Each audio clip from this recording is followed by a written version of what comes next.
Welcome to Bond and Bondage Helpline, where we untangle human emotions. No safe word required. I'm Stella Black.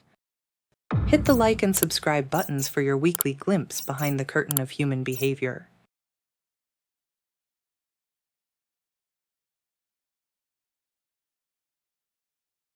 When you think of sexuality, you probably think of it like a Klein sexuality grid or a Kinsey sexuality spectrum. If we look at sexuality purely biologically, that might make sense. The issue, however, is that humans can't even do sexuality without mixing in some sociality. And that is where the devil is in the details. Once I'm done with this talk, you won't be able to look at men who identify as heterosexual the same way as before. The idea for this talk appeared as a direct result of my reading one intensely engaging yet terrifying book. The author is Mona Chollet, a writer and thinker who has the audacity, thank heavens, to hold up a mirror to our most sacred cow. Heterosexual love. In Reinventing Love, How the Patriarchy Sabotages Heterosexual Relations, Chollet doesn't offer up another tired manifesto about communication is key, or men are from Mars nonsense. No.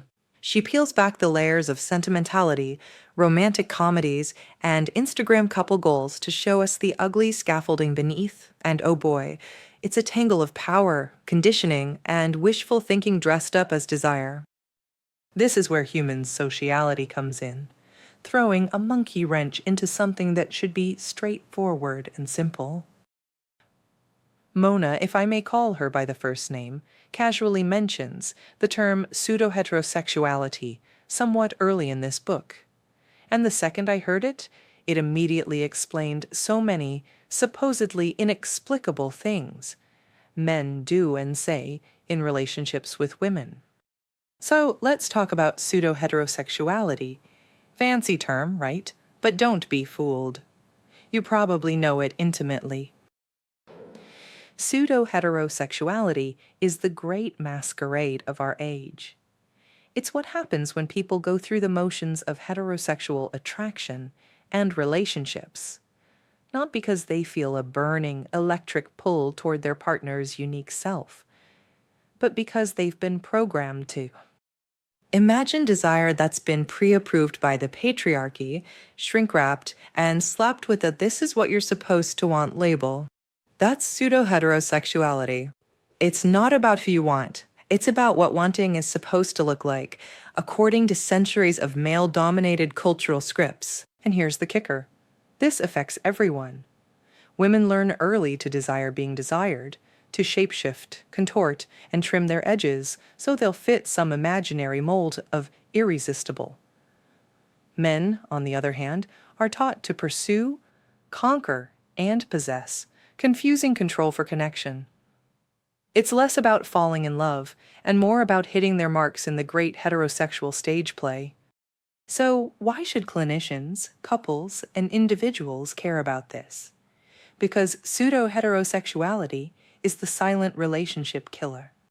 It's the reason why so many couples sit in therapy rooms across the world, blinking at each other with that haunted look that says, "I don't know who you are." And worse, I don't know who I am in this relationship. It's why sex lives fizzle, why intimacy feels performative rather than nourishing, and why so many people are quietly choking on the gap between what they feel and what they think they should feel. From a mental health perspective, pseudo-heterosexuality is a breeding ground for depression, anxiety, low self-worth, and sexual dissatisfaction.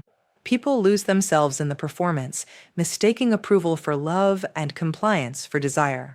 And let's not even get started on the existential exhaustion that comes from constantly auditioning for a part in your own relationship. In short, if we want to help people build real intimacy, the kind that soothes the nervous system rather than frying it, we have to help them spot the difference between true desire and socially sanctioned longing. Because as long as pseudo-heterosexuality runs the show, nobody's getting the love they deserve. They're just getting a well-rehearsed imitation. Part 1. The mechanics of pseudoheterosexuality. Your relationship isn't broken, it was just built on a lie. Let's begin with a hard truth. Most heterosexual relationships are not actually about love. They're about performance. Yes, that's right. Welcome to the stage play of modern heterosexuality, where everyone knows their lines, but no one feels anything.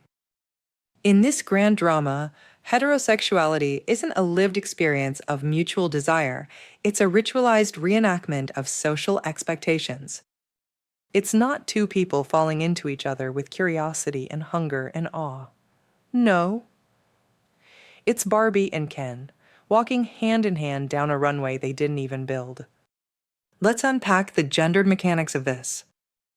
Women, trained to desire being desired. Let's start with women. From childhood, girls are fed a steady diet of romantic junk food.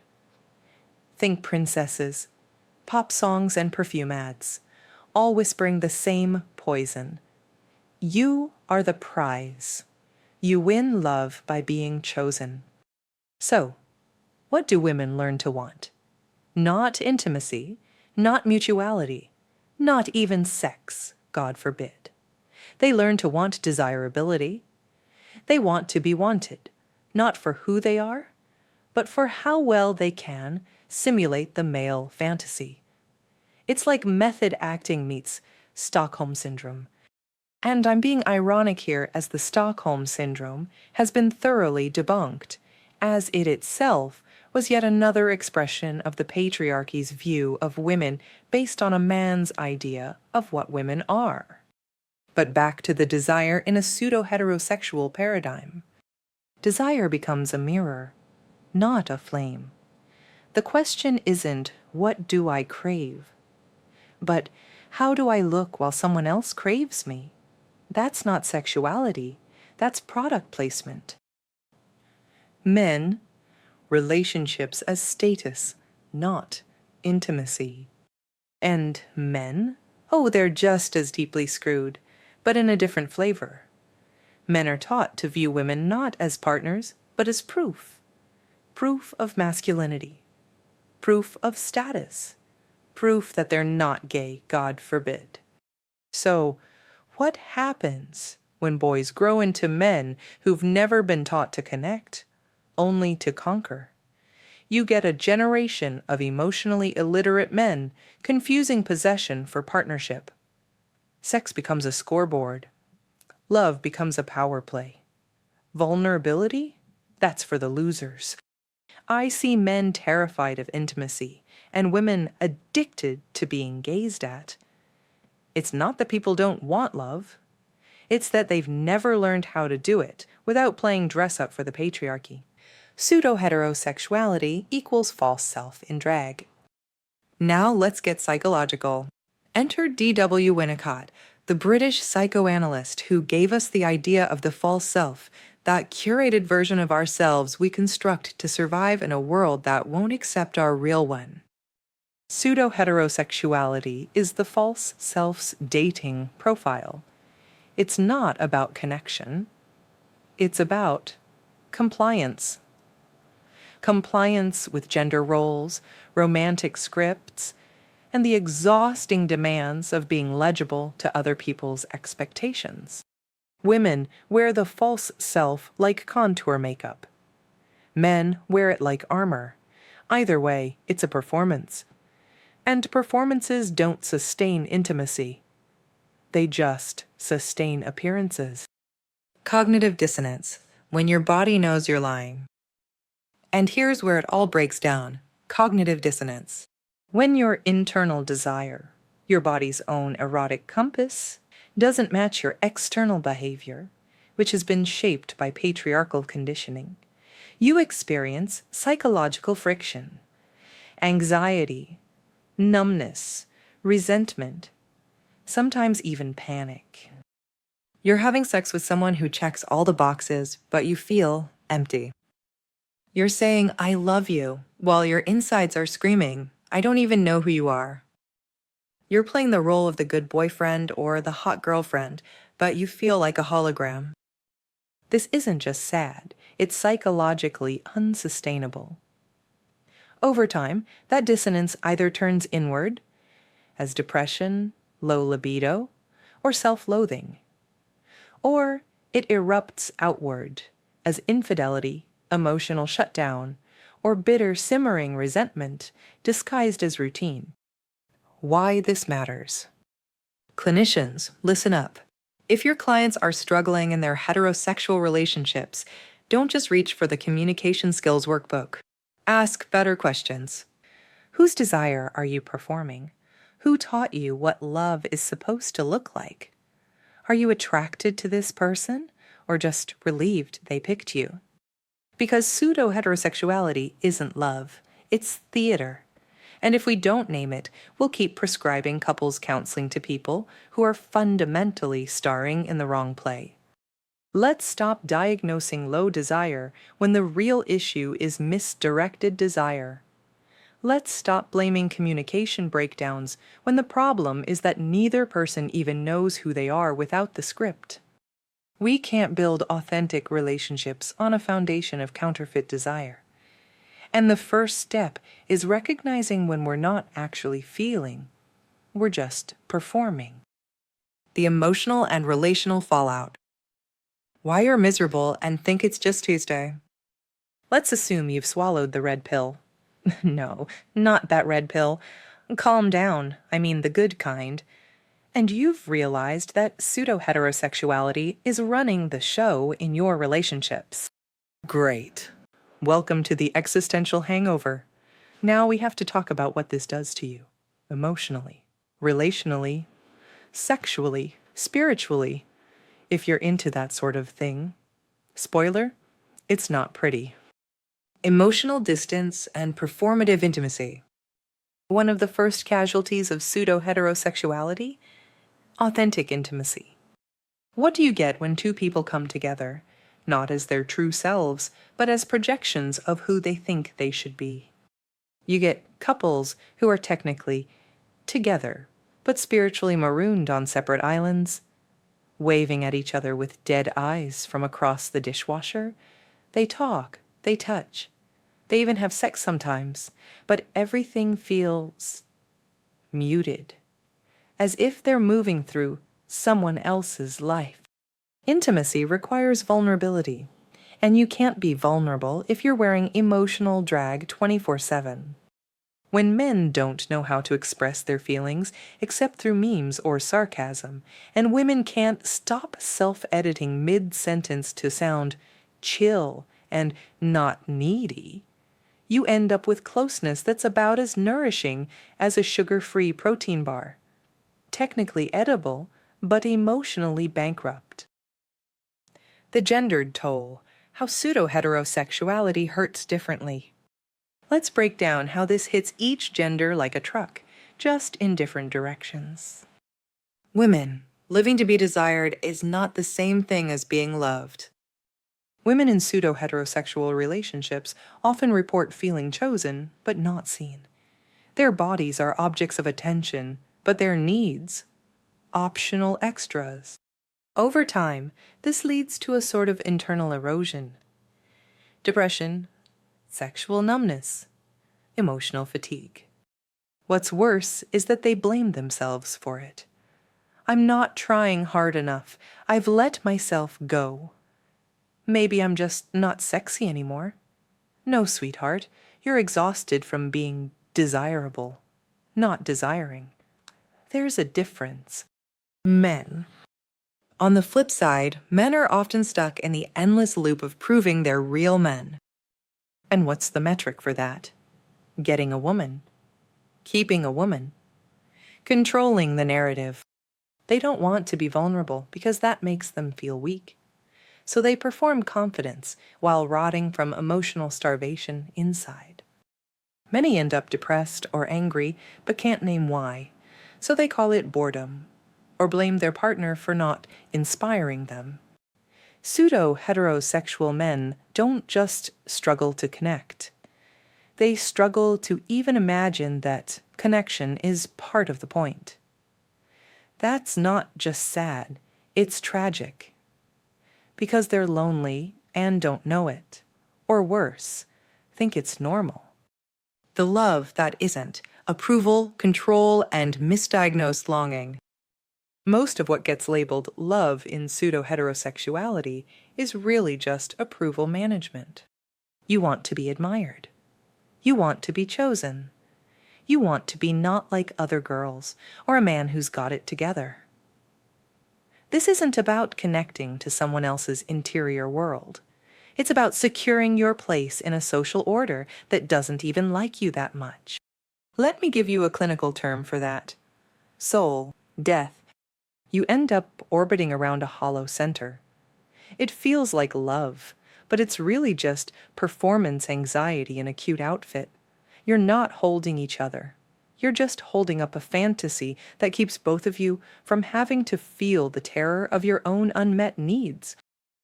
Couples therapists hear these all the time. We've fallen out of love. I don't feel attracted to my partner anymore. Our sex life is dead. And the knee-jerk response is, spice it up, add novelty, schedule intimacy, blah, blah, blah. No, let's go deeper.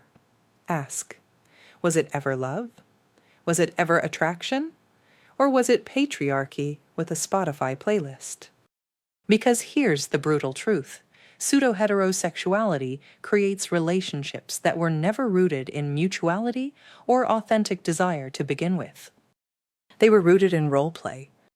And no amount of tantra retreats or communication workshops is going to help if you're both just reciting your lines with better breath control. The crisis beneath the calm. The worst part? Most people don't even realize this is happening. They just think this is how relationships are. Flat, functional, fleetingly satisfying, occasionally tolerable. And no one asks, wait, what if we're both just impersonating lovers because we've never seen anyone do the real thing? It's a crisis of imagination as much as emotion. We can't desire what we can't name. We can't build intimacy if we've never tasted the real thing, only the sugar-coated Instagrammable knockoff. This is why understanding pseudo-heterosexuality matters, not just as a cultural critique, but as a clinical lens. Because if therapists keep treating the symptoms, low libido, lack of connection, resentment, without diagnosing the disease, they're complicit in the charade. Ask them, who are you when you're not trying to be lovable? What would desire look like if you weren't trying to be the fantasy? Have you ever actually been known by someone, or just admired from a distance? That's how you get past the symptoms. That's how you get to healing. Because in the end, pseudo-heterosexuality doesn't just sabotage relationships. It sabotages the self. And you can't build love on a foundation of false selves, status games, and socially sanctioned longing.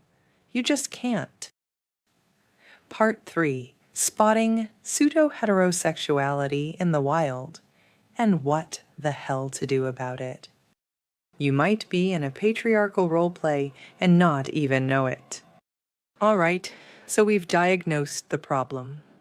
Pseudo-heterosexuality is the silent killer of authentic desire, the saboteur of intimacy, the shadow puppeteer behind 1,000 couples therapy appointments. Now, let's get into the diagnostic criteria, not the DSM kind, although, frankly, it deserves its own category. But the real-world signs that you, your client, or your friend with the "he's just emotionally unavailable" TikTok addiction might be in a pseudo-heterosexual relationship. What it looks like. Let's start with the obvious. Pseudo-heterosexuality is slippery. It's not always dysfunction in the loud, chaotic, Jerry Springer kind of way. Sometimes it's high-functioning, polished, Instagrammable. That's the point. It's not bad enough to leave, but never good enough to thrive. Here's what it tends to look like. 1. Desire feels hollow, obligatory, or non-existent. Sex is either mechanical We do it every Saturday because that's what healthy couples do. Absent, we're just going through a dry spell for the last 6 years. Transactional, I do this so he'll be in a better mood tomorrow. This isn't sexual incompatibility. It's a collapse of authentic eroticism. If you're not turned on by your partner but you used to be, that's worth exploring. But if you never were, and you're still there, that's pseudo-heterosexuality, baby. 2. Everyone's playing a role and no one knows it. If the woman is acting like a cool girl, avoiding all needs or emotional drama, and the man is performing emotional rock with the expressive range of a wet napkin, congratulations, you've got a live performance of pseudo-heterosexuality, the musical. Roleplay isn't always sexy. Sometimes it's just soul-numbing. 3. Communication. Is surface level, strategic, or avoidant? They talk. A lot. About logistics, or kids, or dinner.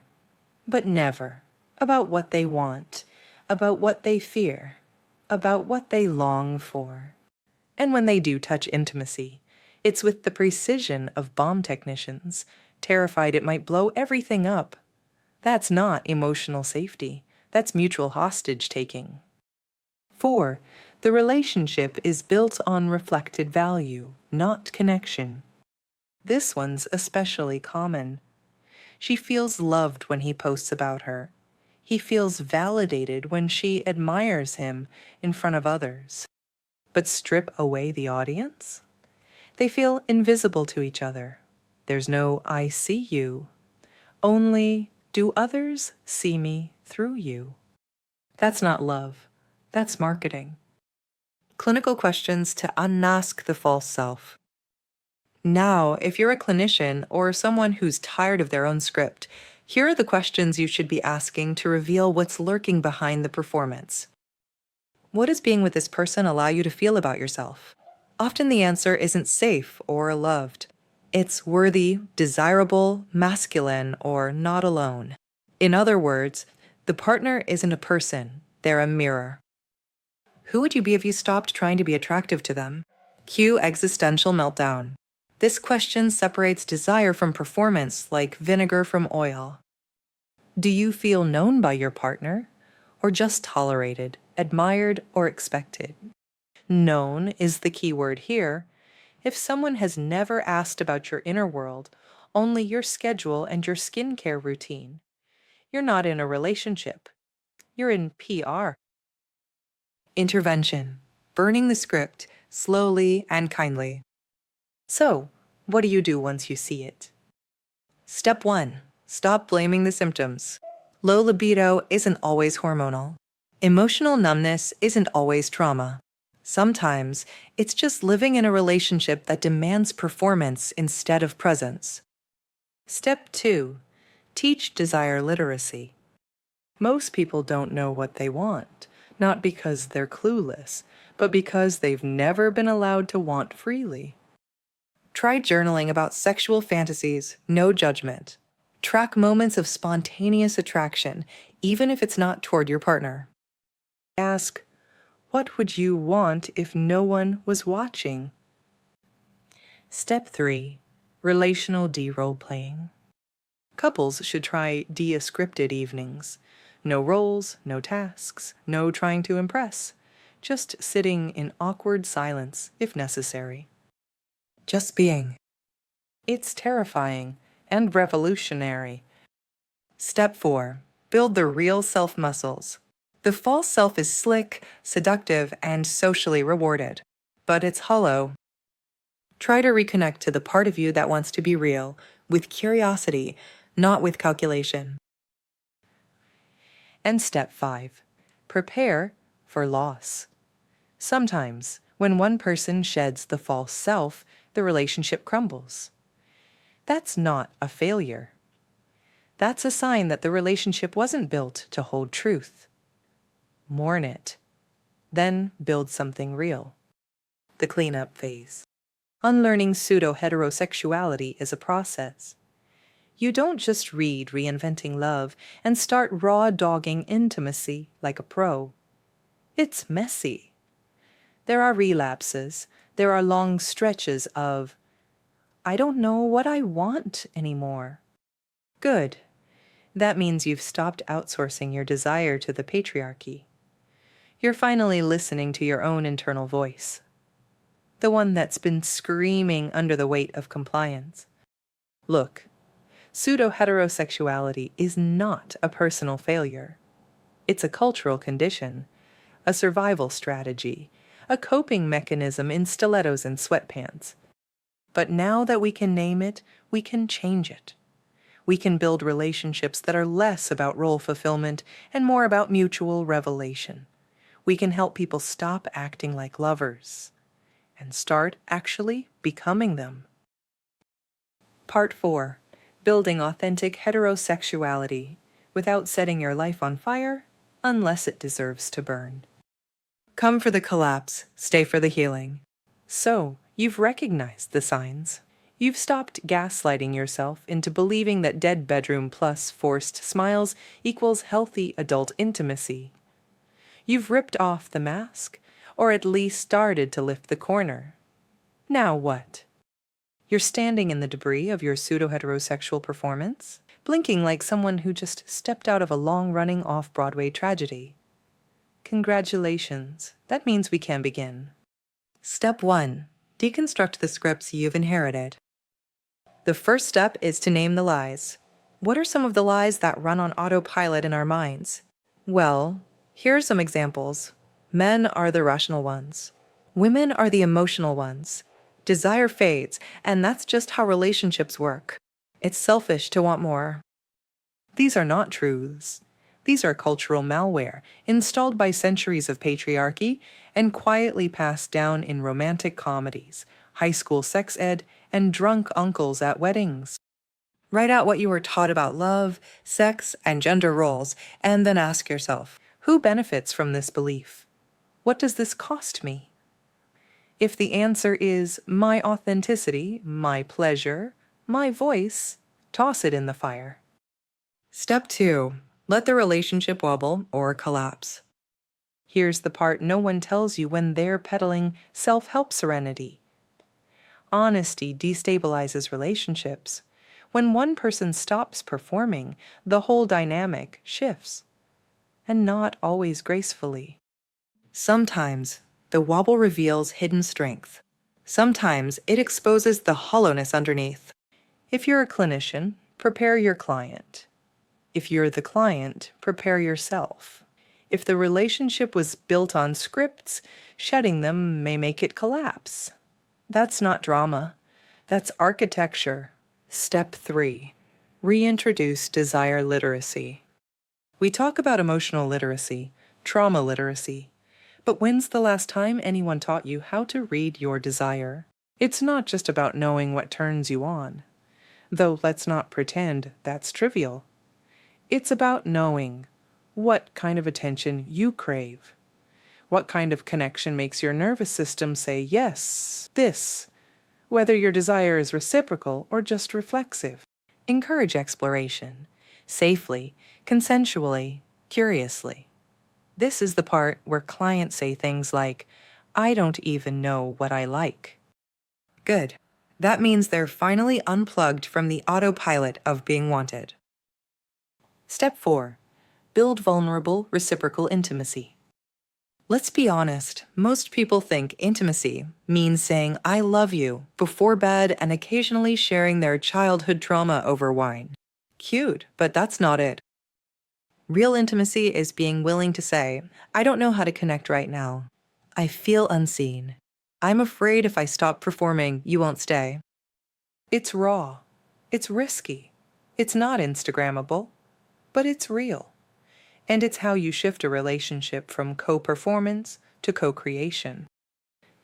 In couples work, this means slowing down a lot.